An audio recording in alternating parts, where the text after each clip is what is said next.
Welcome to the Plant-Free MD podcast with Dr. Anthony Chafee, where we discuss diet and nutrition and how this affects health and chronic disease, and show you how you can use this to optimize your health and happiness, both mentally and physically. Hey guys, just want to take a second to thank our sponsor, the Carnivore Bar. I don't promote many products because honestly, all you need to be healthy is to just eat meat. But for those times that you're out hiking, road tripping, or stuck at work and you want a nutritious snack that is just meat, fat, and salt if you want it, the Carnivore Bar is a great option. So I like this product not because it's just pure meat, but also because I want the carnivore market to thrive as well. And the more we support meat-only products, the more meat-only products there will be available in the mainstream. So if this sounds like something you'd like to get behind, check it out using my discount code Anthony to get 10% off, which also applies to subscriptions, giving you 25%. Hello, everyone. It's Dr. Anthony Chafee here again with another episode of the Plant-Free MD. And today I have a very special guest, Dr. Philip Ovadia, who's a cardiothoracic surgeon down in Florida. And he is someone who's just written a book called Stay Off My Operating Table, trying to coach people to get more metabolic health and stay away from surgeons like himself and myself. Dr. Ovadia, thank you so much for joining us. Oh, it's great to be here with you, Anthony. Really excited for this conversation. There are certainly an increasing number of physicians, in the metabolic, carnivore, low carb space. The surgeons amongst us are still somewhat rare, and especially the still actively practicing surgeons like you and I. So always great to connect with another surgeon who's, trying to keep people off of the operating table ultimately. Yeah, well, that's the idea. It's like it's nice to have people there that can help you when they're in extremity, but at the same time, that shouldn't be the default. Yeah, I agree that is, our mission as physicians. As doctors, we should be trying to keep people healthy first and foremost. And unfortunately, the healthcare system worldwide, here in the United States and you're experiencing it internationally as well. That has not been the focus of the healthcare system. We have gotten overwhelmed taking care of sick people, and we're basically scrambling around trying to keep up with that, and we've lost our focus on how can we keep people from getting sick in the first place. Yeah, 100%, absolutely. And on that note, can you tell us a bit about yourself and your book and how you think the best way of accomplishing that is? Yeah, sure thing. Well, the important thing I think to understand about my journey is that, like many of my patients, I was headed down that pathway. I was quite sick myself. I was morbidly obese. I was pre-diabetic. And like so many of them, I had, failed at managing this many times. I had tried all of the usual teachings, eat less, move more, counter calories, eat according to the food pyramid. And despite that, I found myself getting sicker and sicker. And thankfully, I came across some different ways of thinking. I was extremely fortunate to be at a medical conference, a surgical conference as it is, and Gary Taubes happened to be the invited guest lecturer. And that was just when he had written The Case Against Sugar. And of course, prior to that had written Good Calories, Bad Calories, and Why We Get Fat.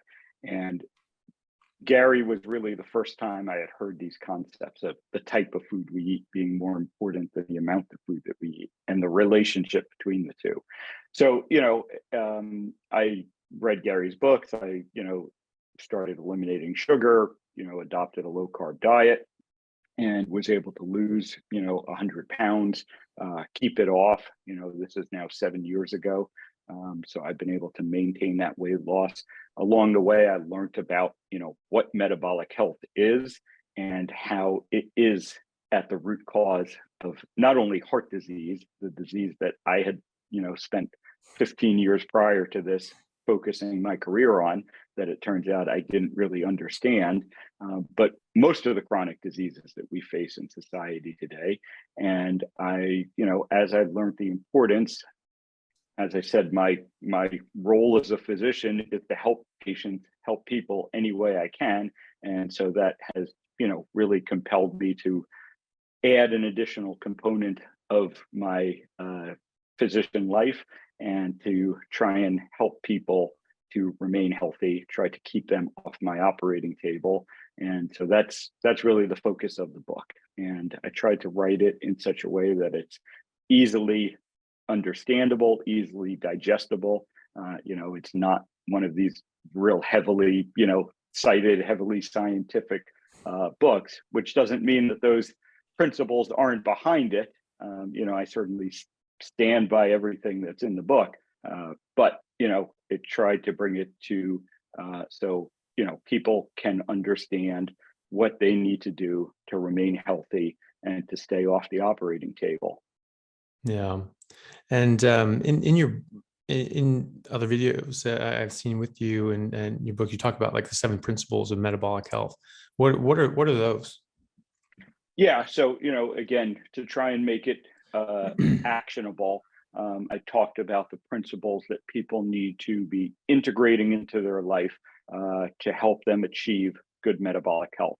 The first principle is really a mindset. And I put it first because I do truly believe it's most important, because if you're not thinking about this the right way, if you're not approaching it the right way, the sort of technical aspects of what you do aren't going to be important. It's not going to matter because you're not going to sustain it and it's not going to have the results. So the first principle is to view your health as a system, not as a goal. And that's kind of, built upon the Scott Adams principle. But essentially what I try and get people to understand is, short-term goals aren't serving your health. If you're only thinking around why you're making some change, why you're going on a diet, for instance, is I want to lose 20 pounds. One of two things happens in that situation. Either you make all the changes, you lose the 20 pounds, and then you say, great, I met my goal.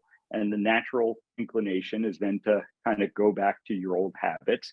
And as we know from weight loss literature and, everyone's experience, you gain back the weight and usually more. The other possibility is you don't lose the 20 pounds, you get discouraged, you're like, why am I bothering? And you go back to your old habits. So it doesn't serve you well. Instead, what I try and get people to do, what I try and get people to understand is, thinking about the system of your health. I want to be healthy.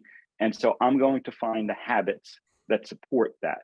And I believe that this leads to a more sustainable way to think.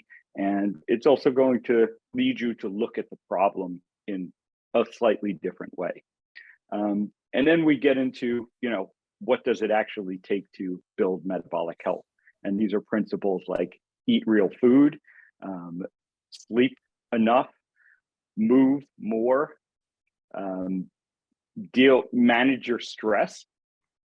And then finally, I talk about finding a physician or a partner in this journey who understands this and can guide you. And I think that's another very important step.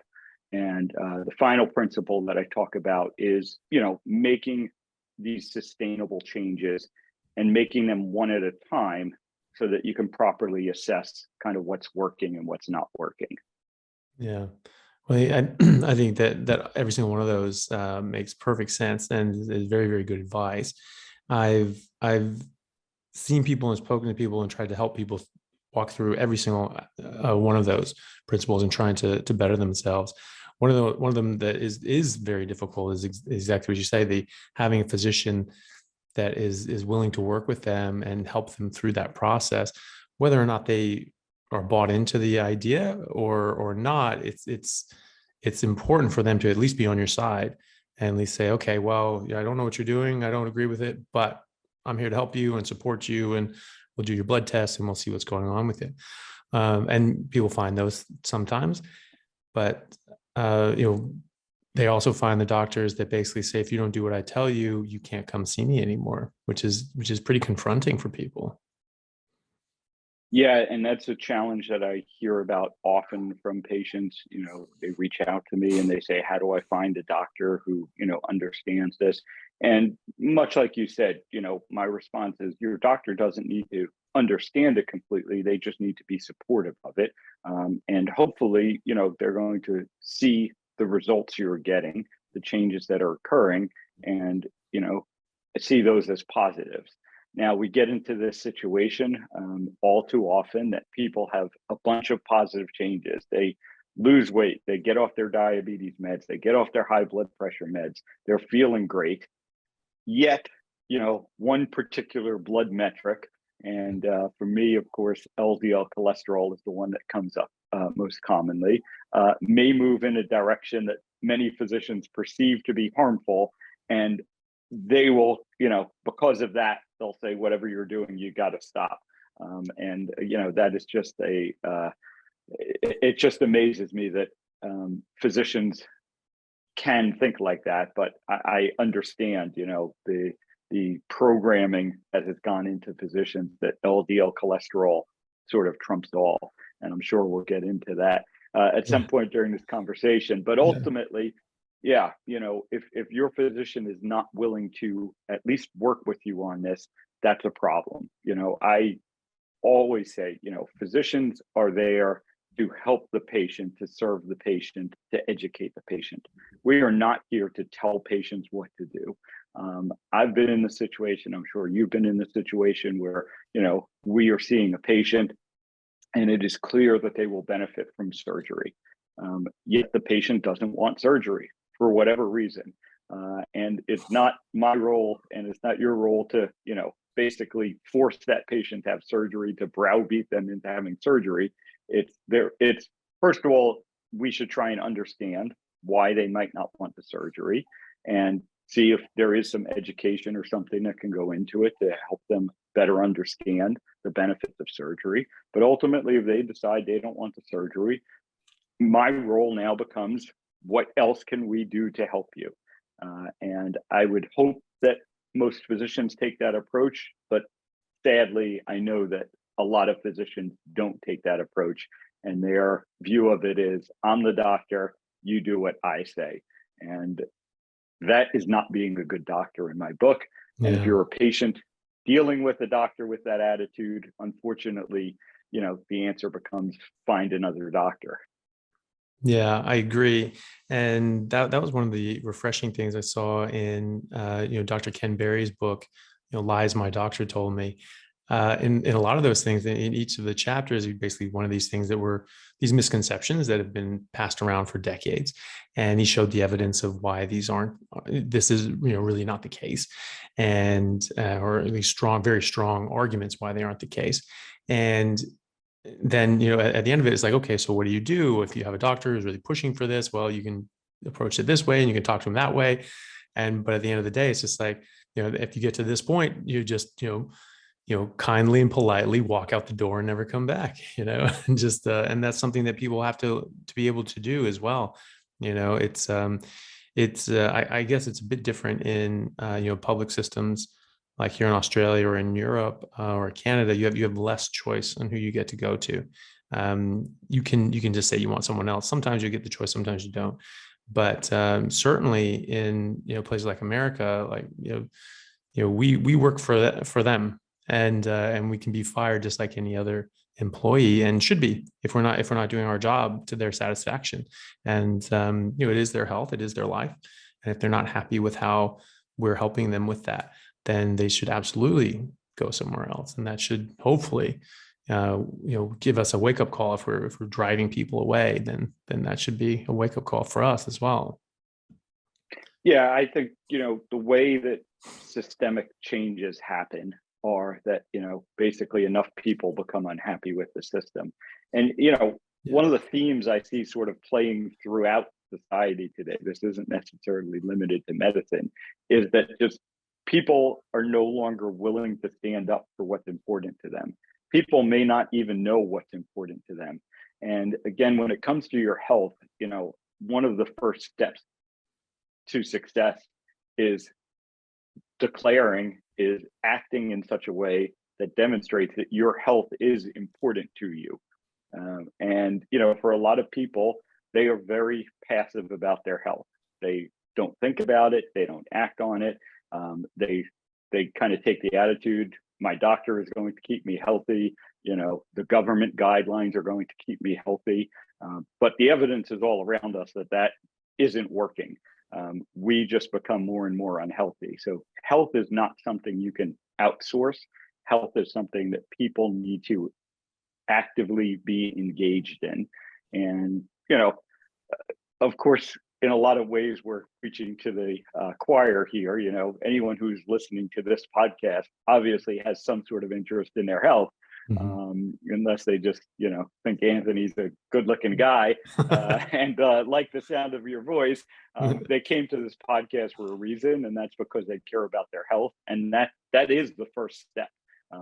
Finding physicians like myself, finding physicians like you, all the other, great physicians that are in this, community, that is the first step. And yes, it takes a little bit of effort. It's not as easy as, waiting for your insurance company to assign you a doctor or waiting for the government to assign you a doctor. It might cost you some money. You might have to pay out of pocket instead of your insurance covering some things. But these are all investments in your health. And if your health is important to you, you're going to start making those decisions in a different manner. Absolutely. And so, on that note, what are you eating now as a heart surgeon? What's your diet like? Yeah, so my diet is, I would say, very heavily carnivorous. Not going to say I'm 100%, but I am mostly carnivore. On a day-to-day basis, it's going to be animal product. It's a lot of meat, a fair amount of seafood. Living where I do in Florida, we have that benefit. Eggs, and some dairy, and occasionally I'll have something else. I'll have a baked potato here and there. I'll have some dark chocolate here and there. Once a month, I'll be out to dinner and have a bite of cake or something with the kids. I mean, I am human, but it is carnivore focused, animal protein focused. Protein really has become my priority, and this is an evolution.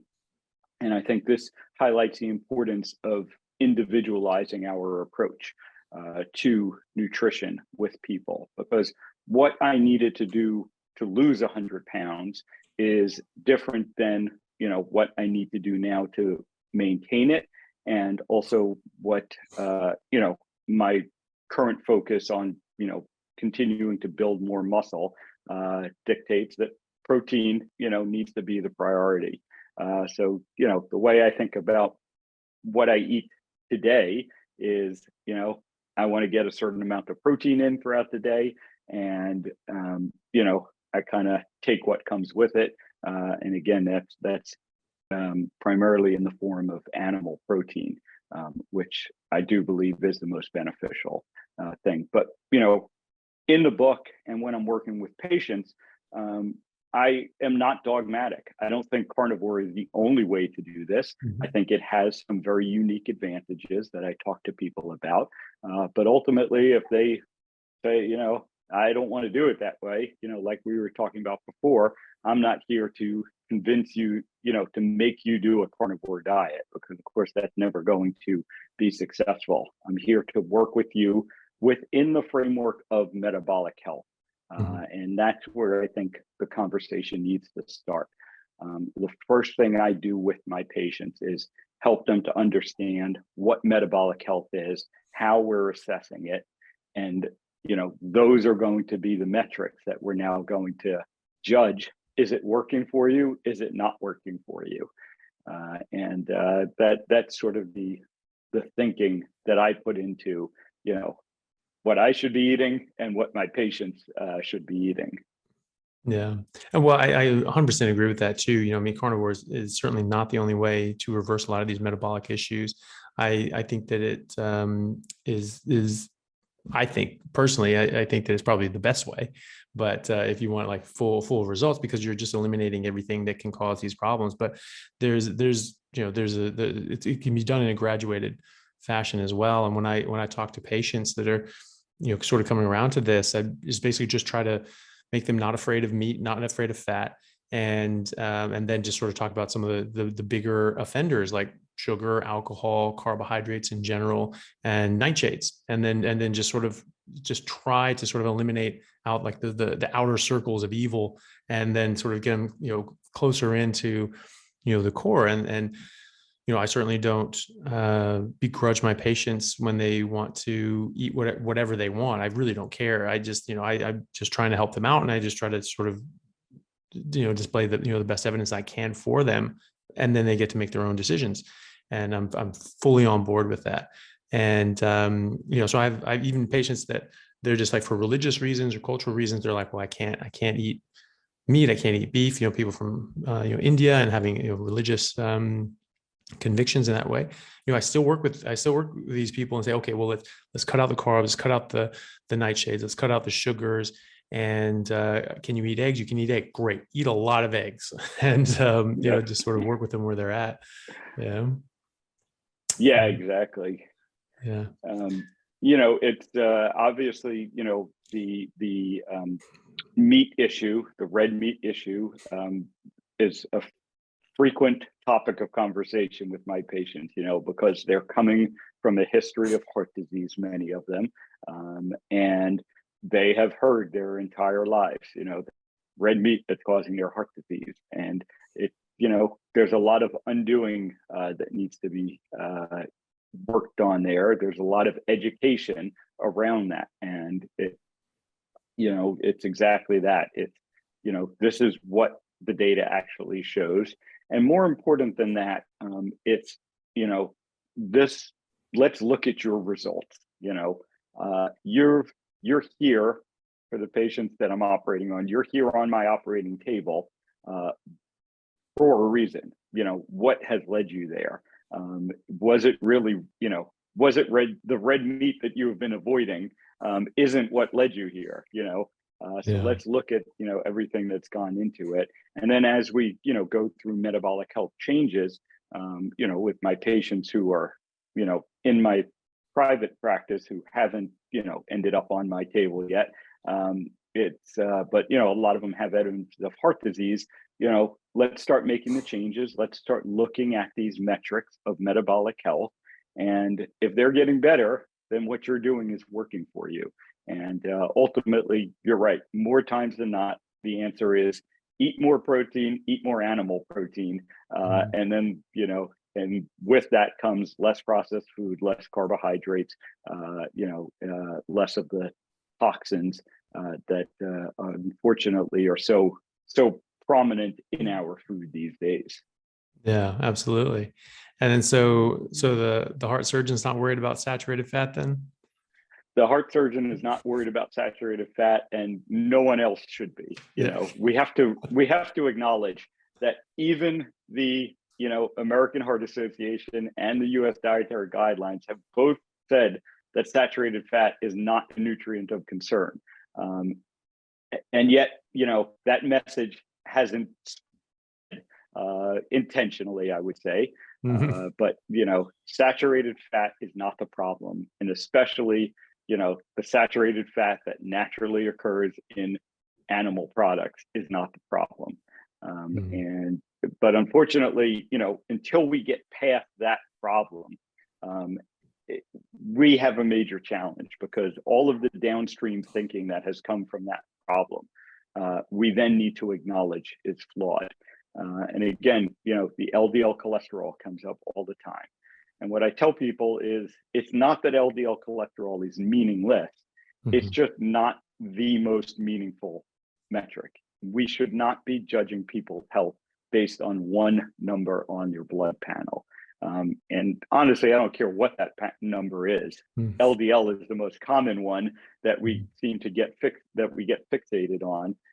But our health is a very complex system, and to think that we can reduce that to one number is just foolhardy. And again, this is where I challenge the doctors to start pushing back, to start thinking for yourself. Do we really think that we can adequately manage something as complex as heart disease based on one number on one blood panel, typically checked once a year? It just, on many levels, it amazes me that physicians have allowed this to happen to us. But I do step back and realize that for the first 15 years of my career, I thought exactly that way, because that is what we're surrounded by. That is what the system, mandates of physicians. But I'm hopeful that more and more physicians will start to wake up to this. And quite frankly, more and more physicians are waking up to it.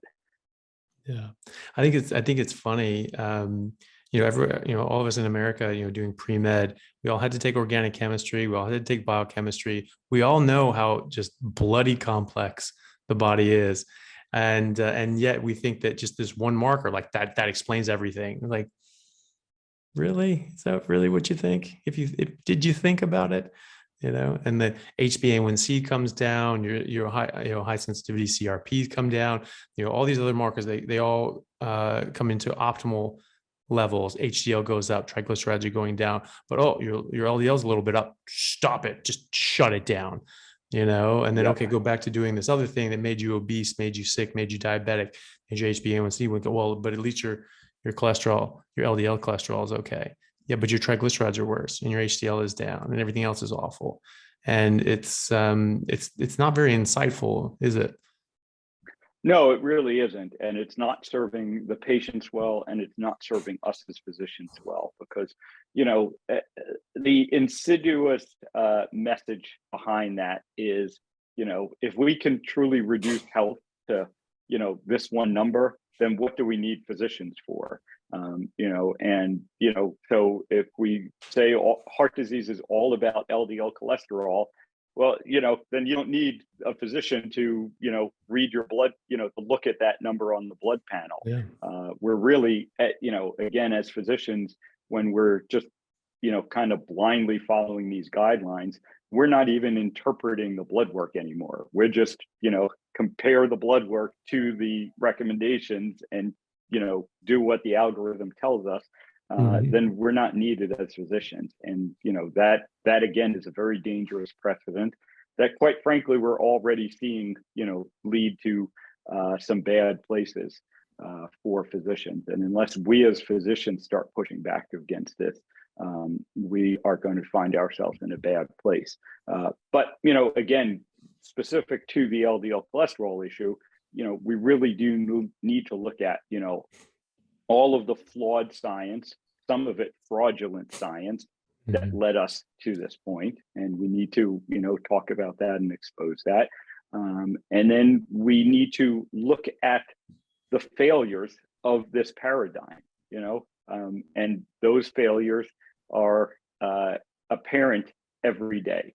I operate on a lot of patients who have a low LDL cholesterol level, full stop. So how can I as a, logical person look at that and say, well, it's all about LDL cholesterol? And like I said, I'm not trying to say that LDL cholesterol is meaningless. We just have to realize that LDL cholesterol isn't the only part of the story.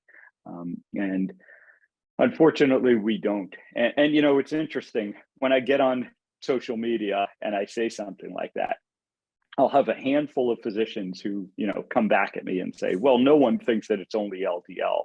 Of course, it's more complex than that. But I'll have 10, maybe 100 times more patients, who will say, yeah, the only thing my doctor tells me is take a statin. And that's how, that's the only conversation around heart disease is lower your LDL cholesterol, take a statin, eat a low fat diet, whatever it is that's, the tool that they're using. But that is singular focus that the patients are perceiving, at least. So there's that disconnect between, what doctors think we're doing and what patients are getting from us. Yeah. And the funny thing is too, is they may say that, but like you're saying, like in practice and in reality, they're doing they're focusing on this. They're very myopic, and we get myopic. We look at cholesterol. This is the only thing that can be wrong. We just focus everything on fat and cholesterol, and then you have aisles full of fat-free candy, and it just blew my mind as a kid. And that one didn't get past me even as like a small child. I'm like, no, that doesn't make any sense. Like, who cares if it doesn't have fat? It's candy. There's you can't tell me that candy is good for me, even though I like candy. I'm a kid, but no. And I was in a debate with there were 6 of us. I was the only non-cardiologist. And so there were 3 on the side of arguing that we got it wrong as far as just cholesterol being the end all be all. And then the three people against us were arguing that no, this is absolutely right. In fact, it's more right than ever, and we have all this information. And they were arguing exactly that just LDL cholesterol was just the end all be all, and that was it. And they were just reciting the same studies that were just regurgitated ad nauseum, and we know were fraudulent. And I made the entire argument. I was just like, this isn't even an argument. It's not a debate. It's a matter of record. There are all these things. These were fraud. These were set up. We have hard evidence that these were fraud. We have the contracts that these people were paid to fraudulently make these claims. And the guy that was head of the USDA and wrote the 1977 declaration that cholesterol caused heart disease, this guy was in the pay of the sugar companies. We know that for a fact. We have their own records on it. So I just argued. I was like, look, this isn't even a debate. This is a matter of record. This was a lie. This was fraud. And if you have something based on a misconception or a false premise, you have to just throw it all out and start from the beginning. And I sort of made the case, okay, so what is going on? It's an inflammatory pathway and all these sorts of things, and just showed with the evidence and biochemically, like, hey, this is not cholesterol in, heart disease out, as evidenced by the fact, like one study, it was like 140,000 people with heart attacks in America. Half of them had low cholesterol. It was 50-50. It wasn't even like 52-48. It was 50-50. There's just no correlation in any direction. And in fact, the people that then their doctors were like, well, you still need to get your cholesterol down. Even the people that had low cholesterol, the people that either maintained a low cholesterol or lowered their cholesterol from high to low, they were dying at twice the numbers as the people who had higher cholesterol over 2 years. And so, what's going on there? And these guys who had literally just spent their entire time talking about how it's LDL, LDL, LDL, LDL, they got so pissed at me when I made this argument, just because I just think they don't have an argument when you just understand that this was all based on fraud. And they got all mad at this. Oh, well, obviously it's not, it's more complex than that. I was making the argument it's more complex than just, cholesterol in, heart disease out. And then they're like trying to badmouth I had 7 minutes to make this entire claim. I then did an expanded talk on this. It was 45 minutes long. It's like, so I'm trying to crunch in a lot of stuff here in 7 minutes. And they, then say that, it's like, oh, well, it's more complicated than what you're doing. Oh, you're just really simplifying this. I'm like, guys, that was my point. That, just saying that just LDL being the answer here is far too simplistic, even if it plays a role, which it does in a roundabout sort of way, involved in inflammation and damage to the LDL. That it's not a one-to-one. It's not the more your LDL cholesterol is, the more heart disease you'll have. We know that, but that is exactly what people do. And of course they're passing this on. And, for these people to say, well, no one is saying that, trying to make it seem like you're passing a straw man argument is just not the case, because that is, in practice, is exactly what is being portrayed. Yeah, exactly right. And what we also need to start acknowledging is the systemic harms that have come from that thinking. And the most obvious is the low fat food, which by nature is highly processed food. And again, I try and always zoom out and look at the big picture. And the big picture is this: since 1977, really since 1957, we have been focused on saturated fat as the cause of heart disease. We have changed our whole food system around it. We have a class of medications, statins, that are the most widely prescribed class of medications worldwide. The macro data all shows that, we eat less fat, and especially less saturated fat today than, we did 70 years ago. And what has happened during that time? Heart disease is still the number one killer worldwide. Obesity, diabetes, all of these other things, metabolic disease has skyrocketed. So any logical person, has to step back and say, this isn't working. Now, unfortunately, many people look at that and say, well, the reason it's not working is because we're not doing it enough. We need to push this even more, roll out the PCSK9 inhibitors, drive people's cholesterol levels down to zero, go on a zero fat, Esselstyn, diet. And, clearly that is not the answer, because those people get very sick. I have a few of them who, thankfully have had their eyes open, and they've come and, found me and are open to taking a different approach. But ultimately, again, we have to acknowledge that we are losing the battle. We're losing this war against heart disease. And so it's time to start thinking differently about the problem. Yeah. And so what is your typical patient these days? Obviously, you're still, very involved in cardiothoracic surgery. Are you able to coach people? I mean, sort of at that stage there, it's sort of, the horse is out of the barn at that point. You just sort of have to deal with the problem at hand. But are you able to address their metabolic health, or do you have an area of your practice where you do that? Yeah, so I actually have two separate, professional lives, you could say, practices these days. So I continue to work as a cardiac surgeon.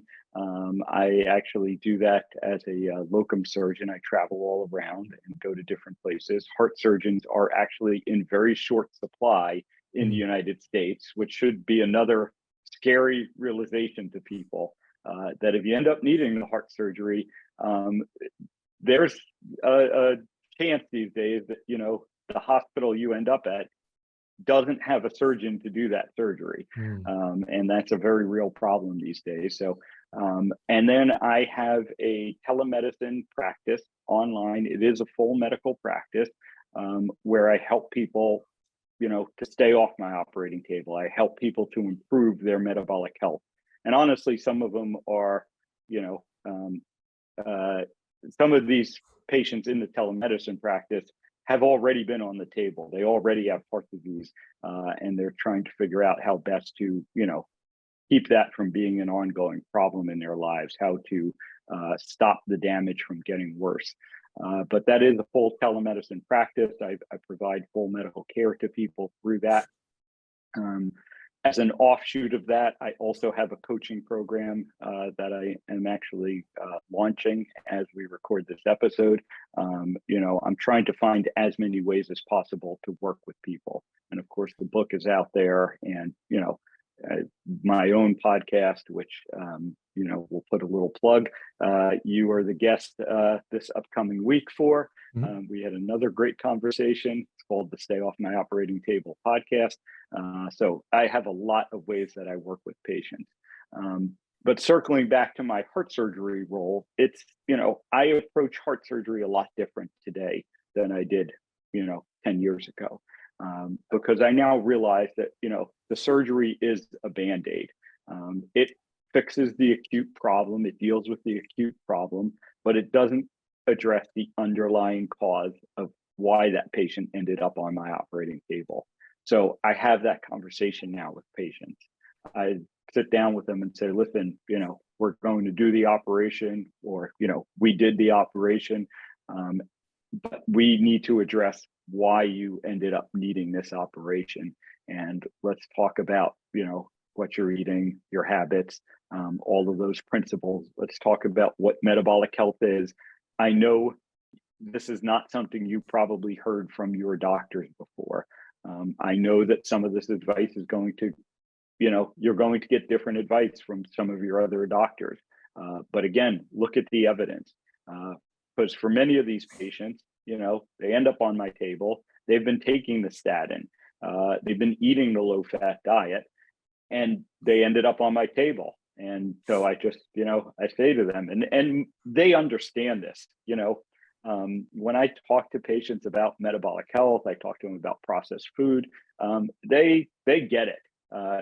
They understand that, my great grandparent was eating a lot of butter, a lot of lard, and a lot of bacon, and they didn't get heart disease. And yet I'm here having heart disease, and I've stayed away from that stuff my entire life. So it makes sense to them. It's just that, again, they've heard this messaging all around them from their physicians, from the government, from everyone else, and they need the education, the re-education, I guess we call it, to give themselves permission to basically live in what is a more instinctual way, is really what it comes down to. Yeah. And then, so speaking about all that, like, so presumably, addressing this, and, the best way to keep people off your table is by being metabolically healthy and by eating the right things and going through all the tenets and the 7 principles that you have. Is that right, or is there more to it than that? I think that's the vast majority of it. As always, there's going to be individualization. There's going to be particular circumstances. But, kind of high level, Pareto principle, if you start there, you're probably going to get at least most of the way, if not all of the way, to where you need to be. But yeah, again, this is in the data. All of Gerald Reeven's work, throughout the 1980s, and into the 1990s, showed that insulin resistance is the #1 risk factor for heart disease. And that again, that data is there.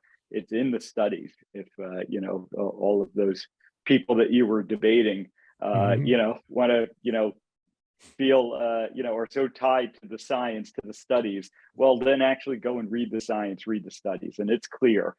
I was unable to find, I put together a talk last year for one of the low carb meetings, and I looked for every study that compared insulin resistance to LDL cholesterol as a risk factor for heart disease. And there is not one study that shows that it's even close. I mean, we're talking about 5-6x differences between insulin resistance and LDL cholesterol as a risk factor for heart disease. So even if we accept, that LDL is a risk factor for heart disease, insulin resistance is a much bigger risk factor. So if we're doing an intervention that fixes insulin resistance, even if it, and again, only in some cases, raises LDL cholesterol, that is a net positive trade-off. So, these are the types of conversations that I have with people. And like I said, most of them understand it at an instinctual level. It makes sense to them. And therefore, they're able to implement it, and, they have great success with it. Yeah. And it reminds me, I was reading today, actually, there was a paper on heart disease and metabolic disease in India. And, people say there's like, well, people in India, they're very slender and they're very skinny, and there's a big vegetarian component to their diet. But they have some of the highest rates of type 2 diabetes in the world. They also have some of the highest rates of heart disease. And I saw some pretty shocking numbers that I believe that 50% of the heart attacks in India happen in people who are under the age of 50. And I think 25% happen under the age of 40, which is pretty crazy. That Yeah. Massive heart attack rate. Yeah, and this is I am seeing this trend here in the US. I mean, I've been in practice 20 years. It's not that long a time on the grand scale of things, yet there has been a very clear shift in the age of the patients I operate on. When I was training and when I was early in my career, if I was operating on a patient in their 50s, that was like a shocking event. Today, I am routinely operating on patients in their 30s and their 40s. And we're talking, open heart surgery. They have very advanced heart disease by their 30s and their 40s. And, that trend should be shocking to everyone. So, yes, we're better. We do a better job at keeping people alive longer with heart disease. But heart disease is clearly getting worse. It is striking younger. It is having more effects, on people. And like I said, heart surgery remains, one of the most common procedures done in the United States. We put in more and more stents.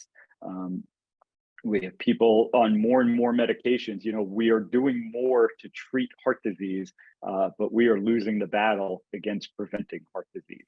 And that should be clear to any physician, and that should be a wake-up call to, any physician that we need to do something different.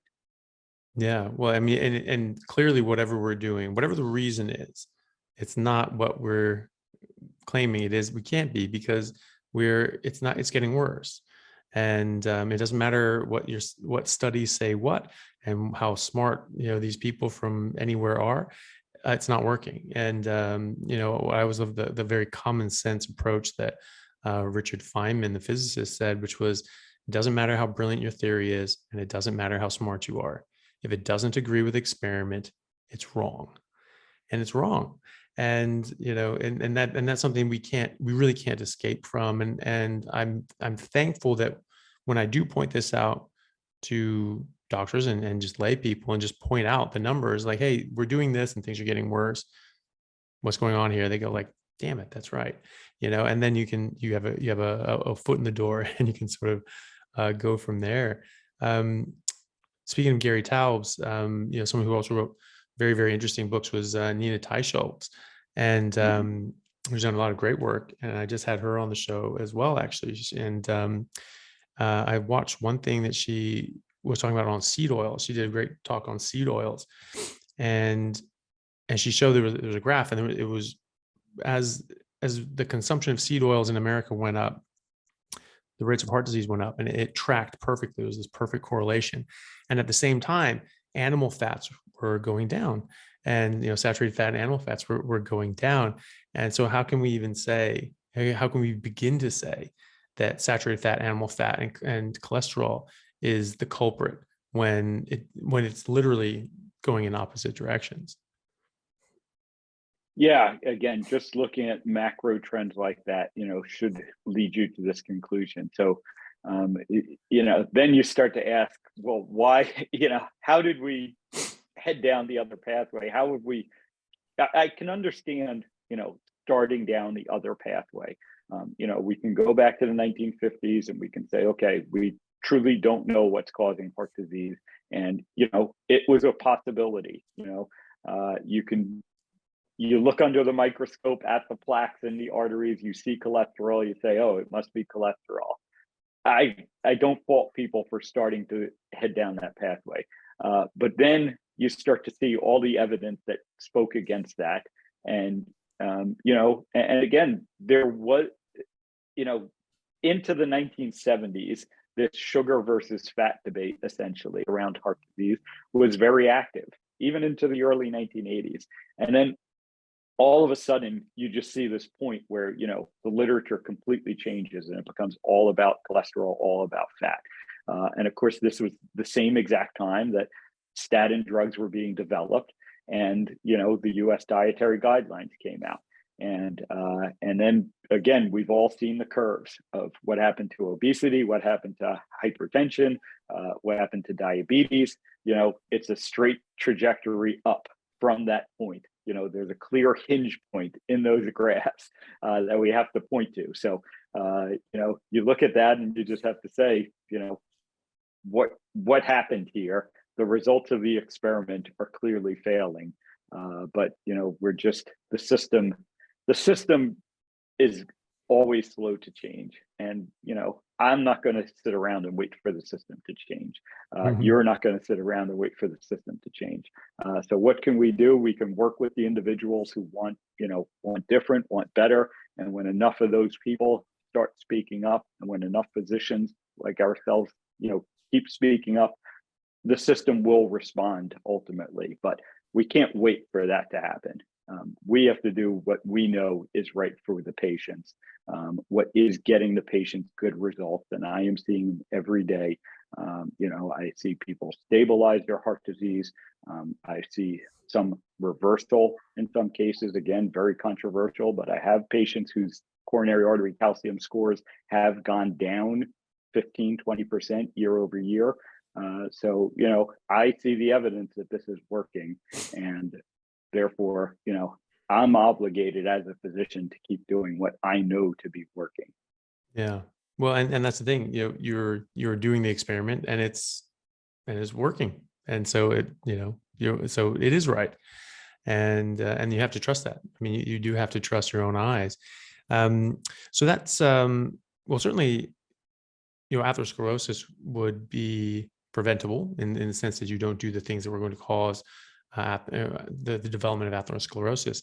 But you're suggesting there that, or you've stated there that you've seen coronary artery calcium scores come down. So is this something that we can reverse as well with these metabolic changes? I do believe it is. I don't think that we can undo everything. I'm not going to say I've had people CAC scores go back to zero, but I think we can. The body has capacity to heal everywhere else. Everywhere we look at, we have capacity to heal. So why do we think that the heart, that the blood vessels would be any different? But the key point that I, make to patients is that if you just stop it from getting worse, that's a win. For most patients, and again, you look at it at two levels. We're looking at their heart disease in particular, and then we're looking at their overall metabolic health. And so again, one of the other things that I see is people who have significant heart disease, they're in heart failure, they have damage to their heart muscle. When they improve their metabolic health, they feel better. And maybe their heart function doesn't change. Maybe that damage is not fixable. Their ejection fraction, stays the same, but they still feel better at that level. So again, that's another win. Why wouldn't we want that for our patients? Yeah, absolutely. And what are some of the things you look at for metabolic health as far as blood tests and things like that? Yeah, so I always start with the basics, and when we go through the 5 measures of metabolic health, those are your waist circumference, your blood pressure, your fasting blood glucose or your hemoglobin A1C level, your HDL cholesterol, and your triglycerides. And again, I always point out to people, LDL is not on that list. Yeah. So that's where I start. Now, obviously, with my patients, I get a lot more. It gets a lot more complex, and we're looking at things like insulin levels. We're measuring insulin resistance, based on, my favorite metric is probably the LPIR, the lipoprotein insulin resistance score, which is based on the distribution of the size of your lipid particles.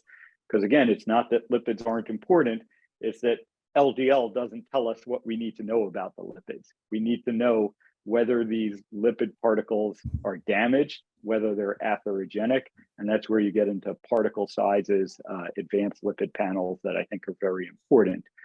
But ultimately, it becomes all about insulin resistance, and inflammation, like you mentioned earlier, is part of it as well. So C-reactive protein. There are sometimes some other, again, more advanced metrics that I look at, like myeloperoxidase, or LPPLA2 activity. You can get very deep in the woods, and oftentimes we do.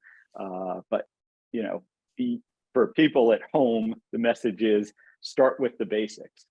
Know those 5 numbers of your metabolic health, and they will. They're going to give you a pretty good indication of whether or not you're metabolically healthy. And unfortunately, the data shows us the answer more often than not is you're not metabolically healthy. Now, your audience is skewed, my audience is skewed when I've polled them, but 88% of the adults in the United States cannot meet those 5 basic metrics of metabolic health, and that's where we need to start. Yeah, definitely. And so, how have your colleagues in cardiothoracic surgery and cardiology, how have they come to accept this, or have you got some converts on the way, or how's that looking? I would say I have some. So it's interesting. Many of my colleagues say, "Oh yeah, low carb diets are great," but they won't tell their patients that, and Cowards. that's the struggle.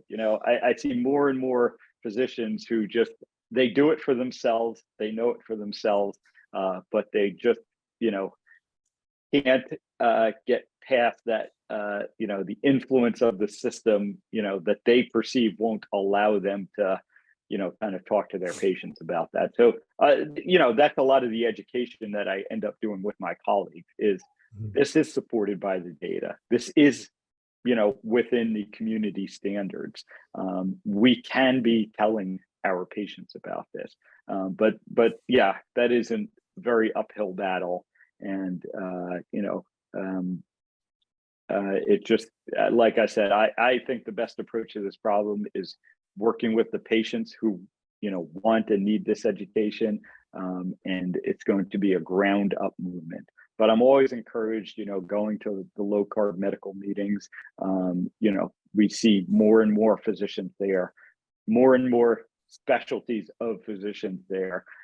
And so they are starting to wake up to it. We have the younger physicians that are waking up to this. We have medical students like Nick Norwitz, who's doing just a bang up job getting this message out about metabolic health. And so that is where I see the encouragement. That is where I see the light. That ultimately, the logic, the science, the instinctual thing about all of this is going to win out in the end. Yeah. Well, I think so too. I think the truth will out, and that the results are too dramatic for people to ignore forever.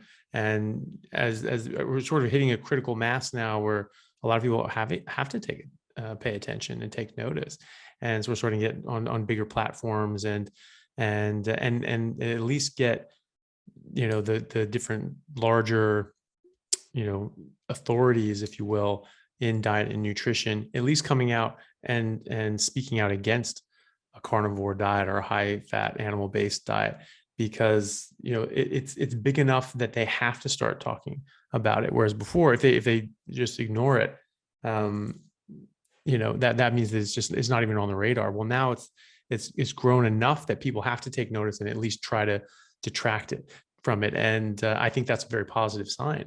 And any publicity is good in a sense, because it at least raises a question, and people go like, well, okay, well, what is that? Like, oh yeah, that's crazy. Why are people doing that? And they go, well, wait a minute, why are people doing that? And why does that guy look way more jacked than the other guy who's saying, you should do the other thing? I think, there are a lot of people. I mean, there are some pretty fit people that push, like a plant-based diet, but they're pretty fit. But it's not all of them. And like Dean Ornish doesn't look healthy. Michael Greger not in the best physical specimen, and even Dr. Furman, who wrote the book, was it like Eat to Live or something like that? He had the Gomes diet. He's not aging well. I actually sort of feel a bit concerned for him, because he looks quite frail. He does not look healthy. Yeah. And again, show your metabolic health markers. I mean, as much as I love, all the Physique Friday posts and stuff like that, we really got to get like maybe metabolic health marker Monday. We just all start posting our metabolic health markers, because ultimately, that's what it comes down to. And again, I agree with you. That as at least we're talking about it. It's. The progression is first they call you crazy, and then it becomes we agreed with that all along, and so we got a lot of work to get there, but we are making progress. And if we just can start having the conversation about the majority of our health is related to what we eat, and let's just start there. So the plant-based doctors, at least they're getting people to eat better in some cases than the standard American diet. We have to realize that plant-based diets are often very processed.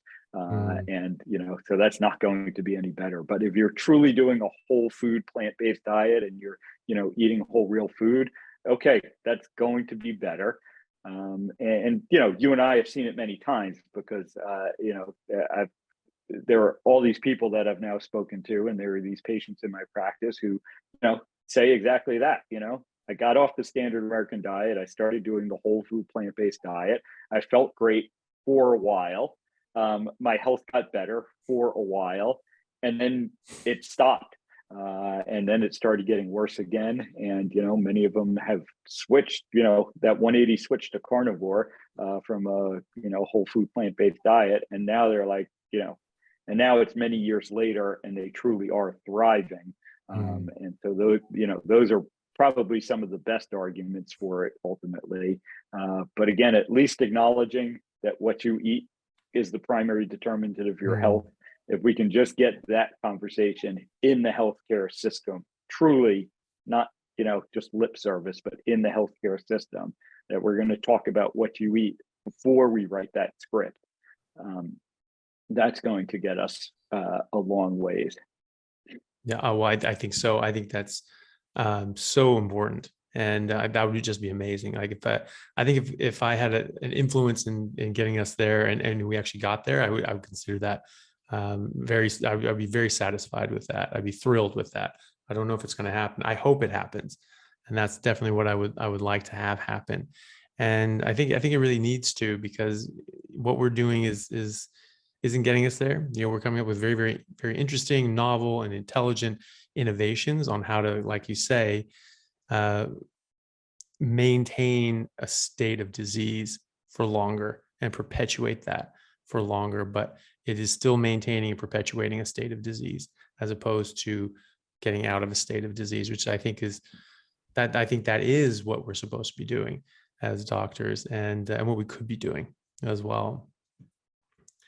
I did want to ask a couple questions. These are questions that I get quite a lot, specifically in heart disease. Does all this change, like with familial hypercholesterolemia, with like carnivore? Does that change the metric? Should you avoid fat and cholesterol if you have that? Yeah, we really don't. I don't believe that it does change it. I think it just doubles down.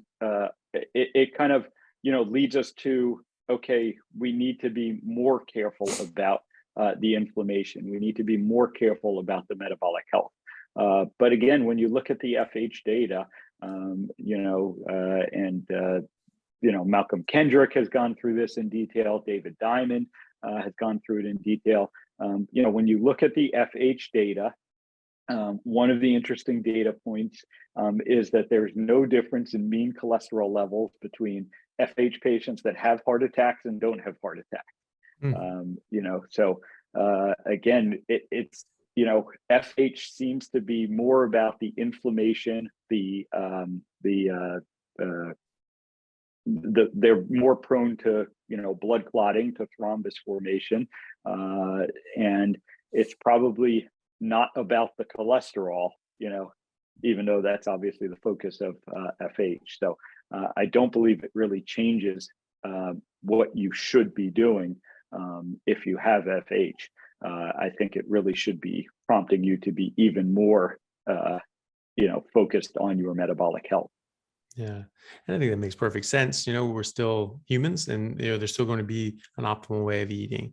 And I don't think that changes to any significant degree based on, a condition like that or anything else. We are still humans, and there is an appropriate way to eat, and there are inappropriate ways to eat. And I think that, having a high fat meat-based diet is the appropriate way to eat. And so if that premise is true, then it should be true in all of these situations and conditions. Yeah, exactly. Yeah. Great. Well, Dr. Ovadia, I know that you have rounds to do in the morning, so I don't want to keep you all day, but I really, really appreciate you coming on. I'm really glad that we were able to schedule this. I know we're both busy and we're both on the opposite side of the world, so it can be difficult. So I really do appreciate you taking the time out to speak with me today. It was an absolute pleasure. Yeah, thank you, Anthony. Thank you for everything you're doing. As I said at the beginning, it's just great to see more and more physicians, more and more surgeons, speaking up about this. We truly are in many ways looking to put ourselves out of business, and I think that's a very noble pursuit. Ultimately, we have to do what's going to help people to be their healthiest, and that is typically going to mean not needing surgery. And I've said it many times, it will be a great day if I get to a point in my career where there's just no more surgery for me to do. Unfortunately, the evidence is that that's very unlikely, but maybe if all this longevity stuff ends up working and I can be a surgeon until I'm 150, we'll get there.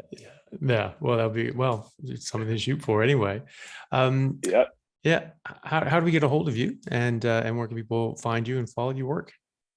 Yeah, so iFixHeart, that's my handle on Twitter, and ifixheart.com is my website.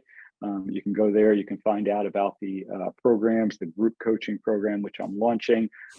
My medical practice is at ovadiahearthealth.com. So any of those places are where you can find me. Fantastic. And All right. and the book, the podcast, both called Stay Off My Operating Table, and they're on all the usual platforms. Awesome. Well, we'll put links for all that in the description, and people will be able to find you there. So great. Well, thank you so much. It's been an absolute pleasure, and hopefully we can do it again. And I think we'll be seeing each other on the reverse show. Are you going to be able to go to that? Yes, that's. I'm just making my arrangements now. So I look forward to seeing you there. Oh, perfect. Yeah. Well, I will definitely see you there, man. Looking forward to it. Awesome. Great. All right. We'll see you later.